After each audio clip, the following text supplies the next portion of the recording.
प्राधिकरण की समस्याएं हैं उनको भी सुनेंगे। हम प्रेस कॉन्फ्रेंस शुरू करें उसके पहले हमारे बीच जो अतिथि हैं उनका आपसे परिचय करा देते हैं। हमारे बीच एआईसीसी के मेंबर ताराकांत सदा जी हैं। हमारे बीच एनएसयूआई के राष्ट्रीय प्रभारी कन्हैया जी हैं। हमारे बीच मुकेश कुमार झा जी हैं, डीसीसी जिला सहरसा के अध्यक्ष। साथ ही साथ हमारे बीच दो ऐसे लोग हैं जिनके बारे में हमने आपसे बातचीत की। मखाना के किसान हैं सिद्धेश्वर मुखिया जी और कोसी पीड़ित विकास प्राधिकरण के महादेव कुमार जी। हम अब सीधे सीधे महादेव जी के पास चलते हैं, इस किसी को स्टार्ट करते हैं और महादेव जी से कोसी पीड़ित विकास प्राधिकरण की समस्या को आपके बीच में रखने का आग्रह करते हैं। कृपया संक्षिप्त में अपनी बातों को रखिए। इसको बता ठीक है। नमस्ते आप सभी को, मेरा नाम महादेव कुमार हुआ। हम कोसी क्षेत्र से आते हैं, केंद्रीय गांव मोहता प्रखंड से। जैसे कि आप सबको पता है, कोसी में बाढ़ आने से कई घर ऐसे बर्बाद हो जाते हैं। हम लोग हर एक साल बाढ़ के कारण से घर बर्बाद हो जाता है, माल मवेशी मर जाते हैं, कई यातायात का सुविधा नहीं होता है हम लोग को। कई लोग हम लोग के बीच से डूब के चले जाते हैं हर एक साल, कोई देखने वाला नहीं रहता है हम लोग को कोसी क्षेत्र को। हम लोग जैसे पहले कोई बता रहा था, जो श्री लहसन चौधरी जी के टाइम में कोसी परिवार गठन किया गया था, जिसमें कोसी क्षेत्रवासी को 15% आरक्षण दिया गया था, जिससे अभी तो हमारे कोसी क्षेत्र में ना एक कॉलेज है, कई जगह पे देखते हैं ऐसे मतलब तटघर में अभी भी तटघर में हम लोग को पढ़ाया जाता है। शिक्षा का व्यवस्था पूरी तरह से चौपट है हम लोग के यहाँ। बहुत बहुत धन्यवाद। हम आग्रह करेंगे सिद्धेश्वर मुखिया जी से कि मखाना किसान है और वो अपनी समस्याओं को संक्षिप्त में यहाँ रखें। नहीं, हम बोले जिस भाषा में पंचायत हुआ, मैं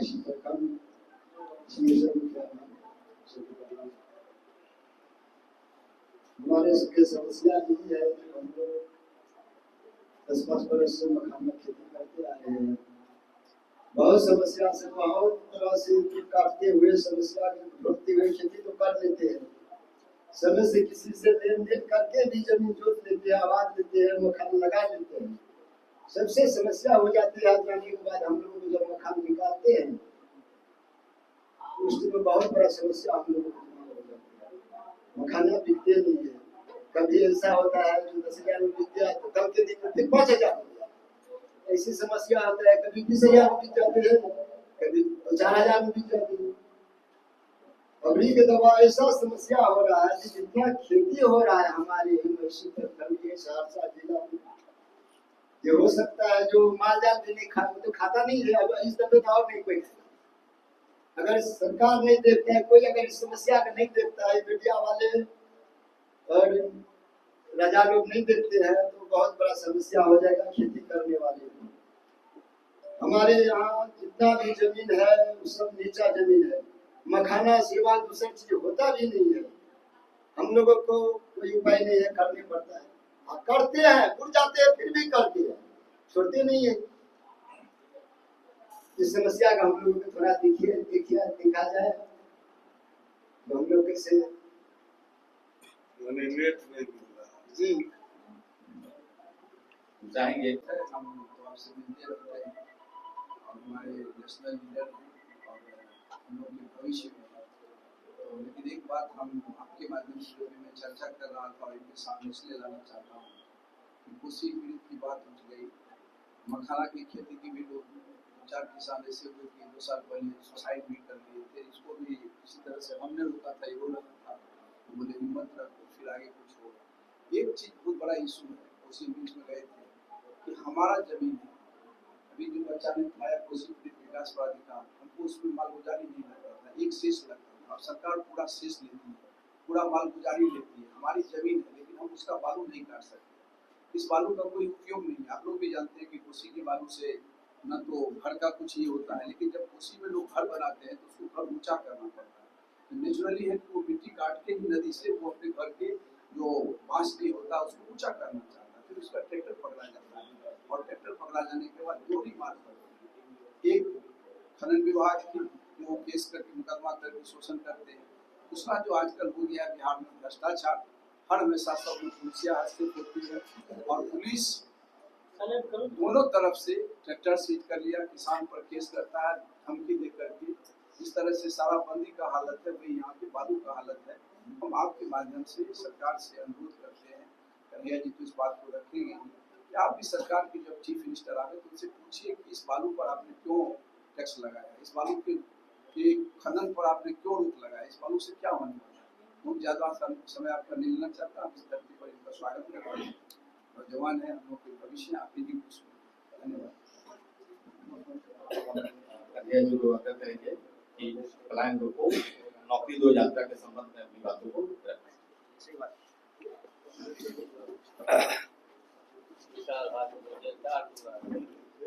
कोसी क्षेत्र सहरसा के सभी हमारे पत्रकार साथियों का, कैमरा पर्सन का, electronic media, digital media, print media के जो साथी यहाँ मौजूद हैं, सबका बहुत बहुत आभार, आपका धन्यवाद कि आप यात्रा को कवर करने के लिए आए हैं।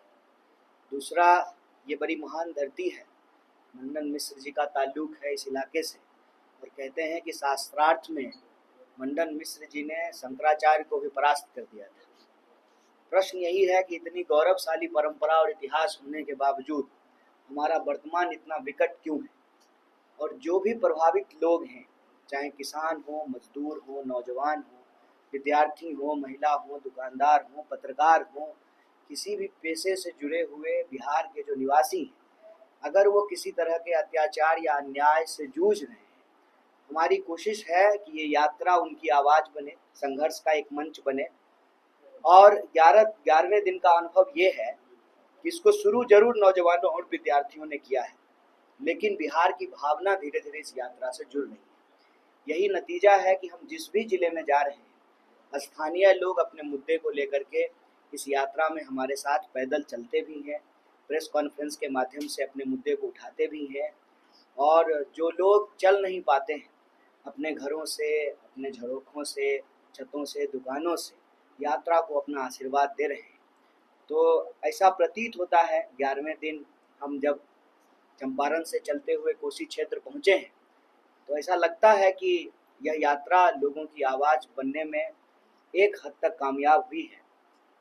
और हम आपकी जानकारी के लिए बता दें कि आगे आगे इस यात्रा में पलायन के जो पीड़ित लोग हैं और जो पेंडिंग भर्ती है, पेंडिंग भर्ती कहने का मतलब अग्निपथ योजना से पहले सरकार की जो सामान्य सेना भर्ती प्रक्रिया थी, उस प्रक्रिया को अचानक बंद कर दिया गया। लेकिन जो भर्ती निकल चुकी थी, उसकी सारी प्रक्रिया पूरी हो गई, उसका फिजिकल हो गया, मेडिकल हो गया, रिजल्ट निकल गया, लेकिन उनको ज्वाइनिंग लेटर नहीं दिया गया, वो चलते हैं।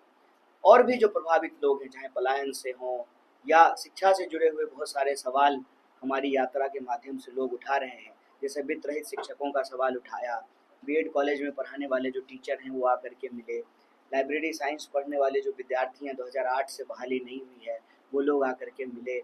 तो अलग अलग जगह पे अलग अलग लोगों ने अपनी बात रखी, पेंडिंग भर्ती की बात, मिल मजदूरों की बात, ऑटो चालक संघ की बात। और आज उसी कड़ी में दो साथी हमारे बीच मौजूद हैं, एक बुजुर्ग अनुभवी साथी हैं और दूसरे नौजवान साथी हैं। कोसी विकास प्राधिकरण की जो हालत है और उसकी जो बुनियादी समस्याएं हैं, उसके बारे में उन्होंने रखा। हमारे वरिष्ठ नेता सदा जी ने आपको बताया कि कोसी के बालू खनन पर भी सरकार ने रोक लगा दी है, और जो टैक्स की छूट मिला करती थी इस इलाके के किसानों को, यहाँ के व्यापारियों को, निवासियों को, उसका कोई लाभ सरकार को नहीं मिल पाता है। जबकि नौजवान साथी ने आपको बताया कि बाढ़ की समस्या भी उसी तरह की है। बाढ़ जब आती है तो लोग प्रताड़ित होते हैं, परेशान होते हैं। और दूसरा, बाढ़ क्षेत्र होने के चलते, डूब क्षेत्र होने के चलते इंफ्रास्ट्रक्चर की, आधारभूत संरचना की भारी कमी है, खास करके शिक्षा के क्षेत्र में। तो स्वाभाविक रूप से जब शिक्षा नहीं होगी, रोजगार नहीं होगा, सामाजिक सुरक्षा नहीं होगी, तो लोगों को अपना घर बार छोड़ करके दूसरी जगह पलायन करना पड़ेगा। और आप बिहार के किसी भी इलाके में जाएं, चाहे आप दरभंगा, मधुबनी जाएं या आज हम लोग जो है सहरसा में चल रहे हैं, ये वो एरिया है जहाँ से बड़े पैमाने पर पलायन होता है। सीतामढ़ी, दरभंगा, मधुबनी, सहरसा, सुपौल, मधेपुरा, इन इलाकों से बड़े पैमाने में पलायन होता है। और ये पलायन जो है वो इच्छा से नहीं होती, मजबूरी में होती है। और कल रात जो है हमारी यात्रा जब प्रवेश कर रही थी सहरसा डिस्ट्रिक्ट की सीमा में, तो हम लोग जो है महिषी में रुके। आज सुबह जो है मंदिर गए थे और कल जो है जो बाबा कुटीर है वहाँ पर थे। बनगांव में जो है भगवती स्थान में हमारी एक सभा हुई, तो वहाँ के लोगों ने भी कहा कि ये इलाके का एक बहुत ही विकसित गांव है, लेकिन स्थिति ये है कि घरों में आपको कोई नौजवान इंसान नहीं मिलेगा, या तो बूढ़े हैं या बच्चे हैं। और उन्होंने कहा कि इतना सभ्य गांव है, कभी हमारे यहाँ चोरी की कोई घटना नहीं होती थी, लेकिन अब इधर जो है अपराध की घटना बढ़ी है। तो प्रश्न ये है कि सरकार जो दावा करती है कि सुशासन है, सब कुछ ठीक हो गया है, लेकिन आंकड़ा तो कुछ और कह रहा है। आंकड़ा तो कह रहा है कि अपराध बढ़ रहा है, महिलाओं के खिलाफ अपराध बढ़ रहे हैं। यहाँ मतलब जाके पैर न फटे विवाही वो का जाने पीड़ पड़ाई, जो पीड़ित लोग हैं वो आकर के अपनी बात रख रहे हैं। जैसे मखाना के किसानों ने जो है ये बात कही कि नाम हो गया है दुनिया भर में, क्योंकि 90% से ज़्यादा मखान जो है वो इसी इलाके में उगता है पूरी दुनिया का। लेकिन किसान को क्या मिल रहा है? सुपर फूड बन गया है, तो सारा मुनाफा जो है वो तो बिचौलियों को मिल रहा है। किसान तो जो है उसी परिस्थिति में जीने को विवश है। और कितना कठिन है मखान की खेती करना, कितना मुश्किल है, कितना जो है उसमें मेहनत लगता है, लेकिन जिस अनुपात में उनको मुनाफा मिलना चाहिए वो लाभ किसान को नहीं मिल रहा है, बिचौलिए जो है उसका लाभ उठा रहे हैं। इसी तरह से कल जब हम लोग मधुबनी पेंटिंग, मिथिला पेंटिंग के जो कलाकार थे उनसे मिल रहे थे, तो उन्होंने भी इसी से मिलती जुलती बात कही कि खूब नाम हो गया है मिथिला पेंटिंग का, डिमांड भी है ग्लोबल मार्केट में, अमेरिका और यूरोप में, लेकिन हमारे पास चूंकि कनेक्टिविटी नहीं है, हम जो है मार्केट से जो है बाजार से सीधे तौर पे जुड़े हुए नहीं हैं, तो मुनाफा का बड़ा हिस्सा जो है वो बिचौलियों को मिलता है। और जो एक्चुअल कलाकार हैं, जो बनाने वाले हैं, उनको जो है ज़िंदगी जीना आज भी मुश्किल हो रहा है। तो हमारी कोशिश भर ये इतनी है कि इस यात्रा के माध्यम से बिहार के अलग अलग इलाके के जो स्थानीय मुद्दे हैं उसको उठा सकें। जैसे हमारी यात्रा जब आ रही थी जिला कांग्रेस कमेटी, तो रोड पे ही जो है फाटक पड़ा, रेलवे फाटक। हमने कहा कि एकदम जिले के जो है मुख्य मतलब बीचों बीच ये फाटक है, स्वाभाविक रूप से जो है यहाँ भयंकर जाम लगता होगा। अब ऐसा आपको कहीं रेयर ही देखने को मिलेगा कि शहर के बीच में अगर कहीं रेलवे लाइन क्रॉस कर रहा हो तो हर जगह ओवर ब्रिज बन गया है, फ्लाईओवर बन गया है। हम देखें कि सहरसा में जो है अभी तक फ्लाईओवर नहीं बना है। तो फिर हमने पूछा तो लोगों ने कहा कि घंटों जाम लगता है, बहुत भयानक जाम की समस्या है। और सब कुछ हो चुका है, मतलब शिलान्यास भी हो गया, उसका क्रेडिट लेने का आपाधापी भी हो गया, हम बनवाए तो हम बनवाए। और इसका भी हालत वही है दरभंगा के एम्स की तरह कि दरभंगा का एम्स बना भी नहीं और लोग जो है उसकी वाहवाही लूटना शुरू कर दिए। तो ये जो हमारी स्थिति है कि हमारा इतना गौरवशाली इतिहास है, इतनी शानदार जो है हमारी परंपरा और संस्कृति है, हमारा वर्तमान इतना चुनौतीपूर्ण क्यों है? और इस वर्तमान को बदले बिना हमारा भविष्य सुंदर नहीं हो सकता है। तो इस यात्रा के माध्यम से राजनीति से इतर हमारी कोशिश यही है कि जो लोग प्रभावित हैं, इसको अंग्रेजी में कहते हैं वॉइस ऑफ अनहर्ड, उन लोगों की जो है आवाज़ जो है यात्रा बन सके। और एक बार पुनः आप सब लोग इस यात्रा को कवर कर रहे हैं, आपका बहुत धन्यवाद। यात्रा से संबंधित अगर कोई प्रश्न होगा तो हम लोग यथासंभव जवाब देंगे। बहुत बहुत धन्यवाद। आपके प्रश्न हो तो जैसे समसामयिक जो अभी राजनीतिक क्या चल रही है उस पर कन्हैया जी, बिहार की प्रति व्यक्ति आमदनी 3,000 रुपए से कम है कांस्टेंट प्राइस पर देखा जाए। और शंकरशन ठाकुर लिखते हैं कि पिछले 3 दशक से नीतीश कुमार और लालू प्रसाद यादव इस बिहार पे राज कर रहे हैं। आप वैचारिक संघर्षशील हैं और जो विकल्प दिख रहा है इस समय जनता से बात करें तो वो तेजस्वी जी का नाम लेते हैं। आप मुखर होकर के वो पूरी जो पृष्ठभूमि है उस पर आप प्रतिक्रिया देते हुए नहीं दिखाई देते हैं, या आपके विपक्षी कहते हैं, क्या कहेंगे? देखिए, कहने को तो हर कोई कुछ ना कुछ कहेगा ही, क्योंकि मेरी अपनी एक विचारधारा है, मैं एक पार्टी से जुड़ा हुआ हूँ, उस पार्टी का अपना एक इतिहास है, उस पार्टी की अपनी संस्कृति परंपरा है, उसकी अपनी विचारधारा है। तो स्वाभाविक रूप से जो उससे असहमत होंगे उस पर सवाल उठाएंगे। और हमारी विचारधारा, हमारी पार्टी की विचारधारा हमको यही सिखाता है, लेट्स एग्री टू डिसएग्री। सहमत और असहमत का अधिकार लोकतंत्र में सबके पास सुरक्षित है। तो विपक्ष जो कहना चाहते हैं वो कहें, और हम उसको सफाई में नहीं, बस एक स्थिति स्पष्ट करना चाहते हैं कि यह यात्रा एक जो है महान और चुनौतीपूर्ण उद्देश्य लेकर के चल रही है। तो इसमें हमारे दिमाग में कोई इफ और बट नहीं है। हमें आता नहीं ना मोहतरम को मोहतरम कहना, किसी को ज़्यादा किसी को कम कहना। हम किसी भी सरकार, किसी भी पार्टी या विचारधारा पे उंगली नहीं उठा रहे। हम सिर्फ ये सवाल पूछ रहे हैं कि हर विचारधारा, हर पार्टी, हर जाति, हर धर्म, हर क्षेत्र का लोग यह स्वीकार कर रहा है कि बिहार में पलायन एक बहुत बड़ी समस्या है। अगर हर कोई स्वीकार कर रहा है तो फिर इस पर सामूहिक प्रयास क्यों नहीं हो रहा है? राजनीति और चुनाव से इस यात्रा का इतना ही संबंध है कि अभी जो हमने शुरुआत की है ये यहाँ रुकने वाली है नहीं। कल को हम भी चुनाव लड़ेंगे। हम भी चुनाव लड़ने का मतलब हमारी पार्टी चुनाव लड़ेगी। हम एनजीओ तो नहीं है ना, चुनाव तो लड़ेंगे। तो हमारी पार्टी भी मजबूर हो, समझिए इस बात को, कि घोषणा पत्र में, चुनावी एजेंडे में इस सवाल को सबसे प्रमुखता से रखा जाए। तुम और हम कहते हैं पहले आप में जो है ट्रेन ही ना छूट जाए, तो हम ही लोग ये शुरुआत कर दें। फिर जो है जब जिस हम महागठबंधन में रहेंगे, सहयोगी दल भी उस सवाल को उठाएं, फिर विपक्ष भी उस सवाल को उठाए। और मैं एक उदाहरण आपको देता हूँ, कई बार ना जरूरी चीज पर साहसपूर्ण तरीके से बोलने की जरूरत होती है। कोई एक बोलना शुरू करता है, धीरे धीरे पूरा समाज उस पर बात करने लगता है। मैं एक उदाहरण आपको दे देता हूँ। सबसे पहले महिलाओं को नगद डायरेक्ट कैश देने का प्लान कांग्रेस पार्टी मध्य प्रदेश में घोषणा की। उसका दबाव ये हुआ कि शिवराज जी की सरकार थी, शिवराज जी चूंकि सरकार में थे, इमीडिएटली उन्होंने उसको इम्प्लीमेंट कर दिया। अभी वो परिपाटी बनी है राजनीति की कि हर चुनाव में इस बात की घोषणा होती है कि महिलाओं को कितना नगद डायरेक्ट ट्रांसफर किया जाए। राजनीति में कई बार नकारात्मकता को छोड़ करके एक सकारात्मक पहल करने की जरूरत होती है। 14 करोड़ हमारा पॉपुलेशन है। हम पूरे देश में जाकर के जो है अपना श्रम दे रहे हैं और हर तरह का काम कर रहे हैं। उस डिस्ट्रिक्ट का डीएम भी बिहारी है और वहाँ का ठेला चलाने वाला भी बिहारी है। तो स्किल की कोई कमी है नहीं। इतिहास उठा करके देख लीजिए। अभी हमने कहा कि सहरसा का कितना गौरवशाली इतिहास है। शंकराचार्य को ही मंडन मिश्र जी ने परास्त कर दिया था शास्त्रार्थ में। तो न ज्ञान की कमी है, न स्किल की कमी है, न इतिहास से जो है प्रेरणा की कोई कमी है। तो हम आज इस स्थिति में फंसे हुए क्यों हैं? फंसे हुए इसलिए हैं कि राजनीति का विमर्श नकारात्मक हो गया। उस राजनीति के विमर्श को सकारात्मक दिशा में ले जाने की कोशिश है। और इस पर बोलेगा कौन? जो प्रभावित होगा। वो क्यों बोलेगा?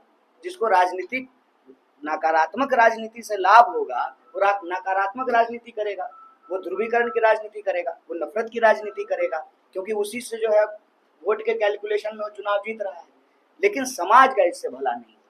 हकीकत ये है कि सरकार का, आपने एक आंकड़ा बताया 3000 से कम, मैं दूसरा आंकड़ा बताता हूँ। मात्र 7% लोग बिहार में ग्रेजुएट हैं। हर घंटे किसी ना किसी महिला का एब्डक्शन हो रहा है, उसके साथ जो है ना क्राइम हो रहा है, अपराध हो रहा है। और कल या परसों एक पत्रकार ने हमको कहा कि बिहार में रेवेन्यू नहीं है तो आप कीजिएगा कैसे। मुझे बहुत अजीब लगा। देखिए कि कैसा साइकी हमारा बना दिया गया है कि बिहार में कुछ है ही नहीं। और उसी सवाल का जवाब देते हुए हमने कहा कि पेट्रोल से प्यास तो नहीं बुझेगी। हर किसी को पेट्रोल से प्यास सिर्फ और सिर्फ अंबानी और अदानी की बुझ सकती है। आम लोगों की प्यास तो पानी से ही बुझेगी। हमारे पास पानी का इतना बड़ा सोर्स है कि बाढ़ विभीषिका बनी हुई है। अभी इन्होंने कहा ना, पानी की कमी नहीं है, पानी की अधिकता। तो पानी जब इतना बड़ा रिसोर्स है तो आप कैसे कहते हैं कि बिहार के पास रिसोर्स नहीं है? दूसरा, 90% और सुपर फूड है मखान। 90% मखान जो है सिर्फ बिहार में प्रोड्यूस हो रहा है। यहाँ जो है गन्ना में हम बहुत आगे थे, मक्का में हम बहुत आगे थे। तो इसका मतलब ये कि हमारे पास एग्रेरियन प्रोडक्ट है, मतलब पानी है, खाना है। और सबसे बड़ी शक्ति क्या होती है? पहाड़ काट करके दशरथ मांझी ने ही तो रास्ता बनाया। श्रम, मजदूरी, मेहनत, मानव श्रम का जो है इतना बड़ा सेंटर ये है। तो सब कुछ होने के बावजूद हम पिछड़े क्यों हैं? हम पिछड़े हुए इसलिए हैं कि हमारे लिए जो नीति निर्धारण कर रहे हैं ना, उनके अंदर नियत की कमी है। नियत अगर हो कि हम जिस मिट्टी में पैदा लिए हैं, इस मिट्टी को हम बेहतर बनाएंगे। अब हम एक सिंपल एग्जांपल आपको देते हैं। सहरसा के ही बाकी गांव की तुलना में बनगांव बेहतर क्यों है? क्योंकि वहाँ के जो पढ़े लिखे लोग हैं, जो अफसर हैं, डॉक्टर हैं, इंजीनियर हैं, वो गाँव आते हैं, गांव की व्यवस्था करते हैं। उनके गांव में चोरी होने लगी तो सब लोग, क्या सरकार ने सीसीटीवी कैमरा लगाया? क्या सब लोगों ने मिल करके, गांव के लोगों ने लगाया? तो सामूहिक प्रयास जब होगा तभी कोई परिवर्तन होगा। अकेला चना भांड नहीं फोड़ता है। तो राजनीति के विमर्श में ये सवाल लाने की जरूरत है। इसीलिए हम नकारात्मकता में नहीं फंस रहे हैं, किसी पे कीचड़ नहीं उछाल रहे हैं, लेकिन इसका ये मतलब नहीं है कि हम परेशानी नहीं समझ रहे हैं, हम समाधान की ओर जाना चाहते हैं। एक सवाल, मैं दवायर से आया हूँ, कल से आप कवर कर रहा हूँ। मैंने एक चीज देखा कि आप रात में, अगर मैं कार्यकर्ताओं की तारीफ सोचूं, आप रात में कार्यकर्ताओं के साथ नहीं रुकते, ताकि ये जो पूरा चक्र है उसके बारे में एक गहन संवाद हो। और दूसरा ये मैंने देखा कि इस पूरी यात्रा में महिलाएं बिल्कुल नहीं। ये बात मैं स्वीकार करता हूँ कि महिलाओं का पार्टिसिपेशन संख्या के आधार पे जितनी होनी चाहिए, आधी आबादी है वो, लेकिन आधी आबादी के तौर पे जो है वो हमारे साथ पदयात्रा में नहीं चलती है। वो आते हैं, थोड़ी देर के बाद चले जाते हैं, प्रेस कॉन्फ्रेंस में आके अपनी बात रखते हैं, या ऑफिस में जहाँ यात्रा का विश्राम होता है उस जगह पे आकर के मिलते जुलते हैं, संवाद करते हैं, लेकिन लगातार महिलाएं नहीं चल पाती हैं। और ये बात मैं जो है भारी मन से, लेकिन ये स्वीकार करता हूँ कि राजनीति का स्पेस बहुत मर्दवादी है, बहुत मेस्कुलिन स्पेस है। धक्का धुक्की, फोटो खिंचाना, चेहरा दिखाना, तो उसमें महिलाएं जो हैं अपने आप को थोड़ा पीछे कर लेती हैं। लेकिन हमारी कोशिश जरूर है कि महिलाएं आएँ, अपनी बात रखें। इसीलिए मुजफ्फरपुर में जब हम लोग प्रेस कॉन्फ्रेंस कर रहे थे तो ऑटो चालक संघ, जिसमें महिला ड्राइवर हैं, उन लोगों ने आकर के अपनी बात रखी। दूसरा, आपने जो कहा कि यात्रा एक्चुअली हमारी यात्रा का ना 2 फॉर्मेट है। एक फॉर्मेट है कि हम पॉइंट ए से पॉइंट बी पैदल चलते हैं, तो मुख्यतः ये जो है जो जिला मुख्यालय है उसमें पैदल चलते हैं, लेकिन उसके पहले और उसके बाद भी यात्रा के दूसरे फॉर्मेट चलते रहते हैं। जैसे पदयात्रा कल मधुबनी में समाप्त हो गई, उसके बाद यात्रा लिफ्ट होकर के आ गई सहरसा के सीमा पे, बनगांव। अब वहाँ पे मैं दूसरे कार्यक्रम करने लगा। बाकी जो परमानेंट यात्री थे वो कैंप में आराम करते हैं, जैसे मंदिर विजिट करना, मजार पे जाना, गुरुद्वारे में जाना, कई तरह का जो है संवाद कार्यक्रम करना। जैसे जब मैं दरभंगा से मधुबनी की ओर आ रहा था तो हमारी यात्रा तरौनी नहीं गई, लेकिन तरौनी इतना इम्पोर्टेंट जगह है, बाबा नागार्जुन की धरती है, तो हम तरौनी गए। उसी तरीके से जब यहाँ आ रहे थे तो बनगांव गए, वहाँ बाबा कुटीर गए, भगवती स्थान मंदिर गए, फिर जो है तरौनी में संवाद किया। फिर जो पुराने कांग्रेसी परिवार हैं उनके घरों पे गए, स्वतंत्रता सेनानी जो हैं उनके परिवारों से जाकर के मिलते हैं। तो स्वाभाविक रूप से समय की अनुपलब्धता के चलते इसको ऐसा प्रबंधन, बहुत सारे कार्यकर्ता मतलब उत्साह फील नहीं कर रहे थे। मैंने कईयों से बात की, आज सुबह से आप यात्रा में नहीं थे। मैं यात्रा में था। मैं यात्रा के बीच में कोर्ट डेट अटेंड करने के लिए गया था। मेरा ऑनलाइन कोर्ट का डेट था, तो मैं फिजिकली अपीयर नहीं हो सकता था कोर्ट में, तो कोर्ट ने एग्जम्पशन देते हुए कहा कि ठीक है आप ऑनलाइन अपीयर हो जाए। तो उस पीरियड में मैं कोर्ट डेट अटेंड कर रहा था। मैं यात्रा में लगातार चल रहा हूँ, लेकिन मेरा आपसे निवेदन है, अब सभी मीडिया बंधुओं से निवेदन है, ये यात्रा मेरी यात्रा नहीं है। हो सकता है कि आपके लिए व्यूज की, लाइक की मजबूरी हो, तो आप किसी पे फोकस रखते हैं, लेकिन मेरा ये निवेदन है आपसे कि इस यात्रा का फेस नहीं हूँ मैं। ये यात्रा का फेस, यात्रा का इशू है पलायन और नौकरी। तो मेरा आप सब लोगों से निवेदन है कि आप ना व्यक्ति पर फोकस करने की बजाय यात्रा पे फोकस करें, उसके इशू पे फोकस करें, और हमारी तरह जो और भी लोग चल रहे हैं ना, थोड़ा उनको भी लाइमलाइट दें, थोड़ा उनको भी अपने कैमरे पे जगह दें, थोड़ा उनकी भी चर्चा करें। कुछ बातें ऐसी होती है क्योंकि आप बड़ा चेहरा है, ये जो आगामी चुनाव है जनता जानना चाहेगी, हम लोग जानना चाहेंगे कि कांग्रेस पार्टी का क्या स्टेप रहेगा, गठबंधन के साथ चुनाव रहेगा या अकेले? देखिए, कांग्रेस पार्टी जो है देश की मुख्य विपक्षी पार्टी है और मीडिया के साथ लगातार संवाद करती है। चाहे चुनाव का मसला हो, महागठबंधन का मसला हो, हर चीज़ पे कांग्रेस पार्टी जो है ना आपको अवगत कराती रहेगी। अभी हमारी जिम्मेवारी ये है कि हम आपसे यात्रा के बारे में अवगत कराएं, और इस यात्रा को एक संघर्ष के मंच के रूप में तब्दील करें और जो इश्यूज हैं लोकल उस पर बात करें। क्योंकि जब हम कांग्रेस पार्टी की तरफ से प्रेस कॉन्फ्रेंस करेंगे बतौर प्रवक्ता, तब हम महागठबंधन पे और मुख्यमंत्री पे और बाकी सारी चीज़ों पे बात करेंगे, और बाकी लोग कर ही रहे हैं। मेरा निवेदन है कि यात्रा से संबंधित बात ज़्यादा। कन्हैया जी, पलायन रोको नौकरी तो यात्रा पर निकले हैं, आपके पास पलायन रोको कन्हैया कुमार और कांग्रेस के पास क्या उपाय है? देखिए, पलायन जिस वजह से होती है ना, उस वजह को रोकने से ही पलायन रुकेगा।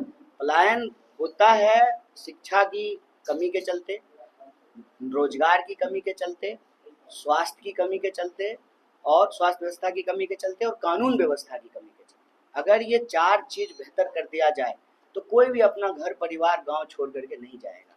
क्योंकि जब पलायन करके जाते हैं तो आप अपनी पहचान लेकर के जाते हैं, अपनी जन्मभूमि को छोड़ करके जाते हैं। तो ये बड़ा ही अंतर विरोधी सिचुएशन होता है कि आप अपनी पहचान छोड़ भी नहीं सकते हैं और आप अपनी जमीन से दूर भी चले गए हैं। तो ये चारों चीज को बेहतर करके ही पलायन रुकेगा। हम शिक्षा की व्यवस्था को बेहतर करें, हम नौकरी और रोजगार के अवसर को मुहैया कराएं, हम जो है स्वास्थ्य व्यवस्था को उत्तम करें और कानून व्यवस्था को बेहतर करें, तभी जो है लोग घर छोड़ करके नहीं जाएंगे और तभी जो है इन चीज़ों को प्राप्त करने के लिए दूसरे जगह के लोग हमारे पास आएंगे। ये परिस्थिति तभी बदलेगी जब हम अपनी वस्तु स्थिति को बदलेंगे। विपक्ष के लोगों का कन्हैया जी आरोप है कि आप दूसरे लोगों को सवाल पूछिए। अगला सवाल। ठीक है, बीजेपी का आंदोलन धन्यवाद।